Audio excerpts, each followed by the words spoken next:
घास के मैदान। घास के मैदान जो है दो प्रकार के होते हैं, एक उष्ण कटिबंधीय घास के मैदान और दूसरा होता है समशीतोष्ण कटिबंधीय घास के मैदान। उष्ण कटिबंधीय घास के मैदान कौन होते हैं? जो वन तथा रेगिस्तान बेल्ट के बीच में पाए जाते हैं उन्हें उष्ण कटिबंधीय घास के मैदान कहते हैं। समशीतोष्ण घास के मैदान क्या होते हैं? जो आमतौर पर समशीतोष्ण जंगलों में तथा रेगिस्तान में पाए जाते हैं। इनके कुछ एग्जाम्पल्स हैं जो बीपीएससी में बार बार पूछा जाता है। देखिए, जैसे उष्ण कटिबंधीय घास के मैदान है, इनमें 4-5 आते हैं जो बार बार पूछा जाता है। सबसे पहला आएगा आपका लानोस। लानोस कहाँ पे है? ये किस देश में पड़ता है? तो वेनेजुएला में। ठीक। दूसरा आएगा आपका कंपोस। कंपोस कहाँ पड़ता है? ब्राज़ील में। तीसरा आएगा आपका सवाना। सवाना कहाँ पड़ता है? तो अफ्रीका में। चौथा आएगा पटाना। पटाना कहाँ है? तो श्रीलंका देश में। और पांचवा आएगा आपका पार्कलैंड। पार्कलैंड कहाँ है? तो ऑस्ट्रेलिया में। ठीक है, ये हमारे थे उष्ण कटिबंधीय घास के मैदान। अब देखिए हम लोग समशीतोष्ण कटिबंधीय घास के मैदान देखेंगे। इनमें कौन कौन सा आता है? इनमें पहला आएगा आपका प्रेरीज। प्रेरीज कहाँ है? प्रेरी या प्रेरीज बोल लिए, उत्तरी अमेरिका में। दूसरा आएगा पंपास। पंपास कहाँ है? अर्जेंटीना में। तीसरा आएगा स्टेपी। स्टेपी कहाँ है? यूरेशिया में। यूरेशिया मतलब एशिया और यूरोप दोनों के बीच में स्टेपी। फोर्थ आएगा आपका कैंटरबरी।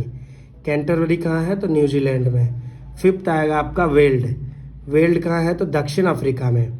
और सिक्स्थ नंबर पे आएगा आपका डाउन्स। डाउन्स कहाँ है? ऑस्ट्रेलिया में। और सेवन्थ आएगा पुस्ताज। पुस्ताज कहाँ है? हंगरी में। देखिए, ये जो थे हमारे ये सभी जो थे घास के मैदान, ये समशीतोष्ण घास के मैदान थे। ये पूछा जाता है उष्ण कटिबंधीय घास के मैदान दे दिया जाएगा या समशीतोष्ण घास के मैदान दे दिया जाएगा, तो आपको याद रखना है दोनों। अब देखिए, जैसे भारत में घास के मैदान को, कश्मीर में जो है घास के मैदान को क्या कहते हैं? मर्ग, या तो सोनमर्ग कहते हैं और गुलमर्ग। जैसे कश्मीर में जो है घास के मैदान है।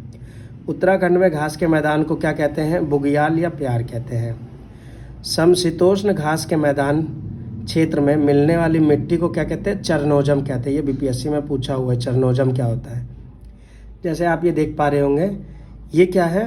तो ये मान लीजिए ग्लोब है। ग्लोब में क्या होता है? सबसे मध्य से जो निकलती है वो होता है आपका विषुवत रेखा या भूमध्य रेखा। इसके ऊपर 23.5 डिग्री उत्तर में क्या होता है? कर्क रेखा। और 23.5 डिग्री दक्षिण में क्या होता है? मकर रेखा। और ये विषुवत रेखा या 0 डिग्री रेखा भी कह सकते हैं हम। और ऊपर में जो है 90 डिग्री पोल होगा ध्रुव, और नीचे में 90 डिग्री। अब देखिए, जो आपका ये 23.5 डिग्री उत्तर और 23.5 डिग्री दक्षिण के मध्य जो पाया जाता है उसको बोलते हैं उष्ण कटिबंधीय प्रदेश। और यहाँ पे क्या होता है?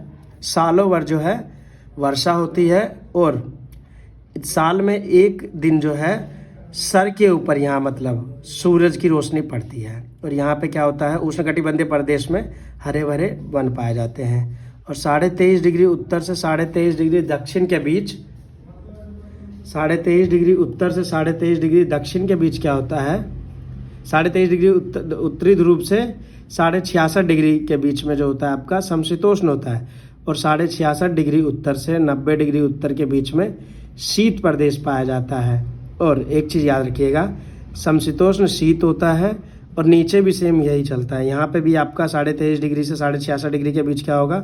समशीतोष्ण। और 66.5 से 90 के बीच क्या होगा? शीत कटिबंध होगा। और ऊपर जो है ये वाला पोर्शन ये आर्कटिक होता है और नीचे वाला जो है ये अटलांटिक होता है। ठीक है, वीडियो अगर अच्छी लगे तो लाइक और कमेंट जरूर करें और सब्सक्राइब भी करें चैनल को।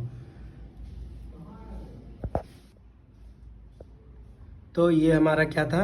घास के मैदान थे। और इससे जो है बीपीएससी में हमेशा क्वेश्चंस पूछे गए हैं, तो आप लोग भी इसको सही से पढ़ें। ठीक है, एक बार दोबारा अगर देखना है आपको तो आप लोग देख सकते हैं। इसका जो इम्पोर्टेंट है ये है एग्जाम्पल्स। एग्जाम्पल्स ही बार बार पूछे जाते हैं सभी एग्जाम्स में। ठीक है।